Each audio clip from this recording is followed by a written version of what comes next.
மனைவிக்கு அநீதம் செய்யக்கூடியவர்களை பார்க்கிறோம். இறைத்தூதர் ஸல்லல்லாஹு அலைஹி வஸல்லம் சொன்னார்கள், உங்களில் சிறந்தவர் உங்களுடைய குடும்பத்தாரிடத்திலே சிறந்தவர், நான் என் குடும்பத்தாரிடத்திலே சிறந்தவன். நீங்கள் இந்த உலகத்திலே சிறந்தவராக வாழ வேண்டும் என்றால் உங்களுடைய குடும்பத்தில் சிறந்தவராக வாழுங்கள், அதில் அநீதம் செய்து விடாதீர்கள் என்று இறைத்தூதர் ஸல்லல்லாஹு அலைஹி வஸல்லம் அவர்கள் சொன்னார்கள். ஒரு மனிதன் பிறருடைய பாவங்களை பிறருக்கு பாவம் செய்வதன் மூலமாக, பிறருடைய உள்ளத்தை நோவினை செய்வதன் மூலமாக, பிறருடைய சொத்துக்களை சூறையாடுவதன் மூலமாக, பிறருடைய உரிமைகளை பறிப்பதன் மூலமாக ஒரு மனிதன் அநீதம் செய்து கொண்டிருக்கிறான். இவை அனைத்தையும் இறைத்தூதர் ஸல்லல்லாஹு அலைஹி வஸல்லம் தடை செய்தார்கள்.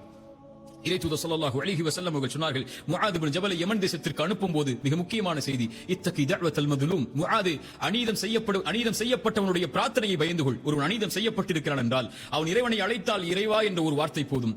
அவனுக்கும் இறைவனுக்கும் இடையில் எந்த ஒரு திரையும் கிடையாது. அவன் கேட்டால் இறைவன் கொடுப்பான். அநீதம் செய்யப்பட்டவன் கரத்தை ஏந்தி விட்டால் போதும், அவ்வளவுதான். அநீதம் செய்தவன் அழிந்து விடுவான். இறைத்தூதர் ஸல்லல்லாஹு அலைஹி வஸல்லம் சொன்னார்கள், அநீதம் செய்பவனுக்கு இறைவன் அவகாசத்தை அளித்துக் கொண்டே இருப்பான். அவனை பிடிக்க நாடினால், அநீதம் செய்தவனை தண்டிக்க நாடினால் அவ்வளவுதான். தண்டனை கொடுக்கும் வரைதான் அவனுக்கு இரக்கம். தண்டனையை கொடுக்க நாடிவிட்டால் உலகத்திலேயே அவ்வளவுதான், அழிந்து விடுவான். இறைவனை விட்டு அவனை தப்பிக்க முடியாது என்று இறைத்தூதர் ஸல்லல்லாஹு அலைஹி வஸல்லம் சொன்னார்கள்.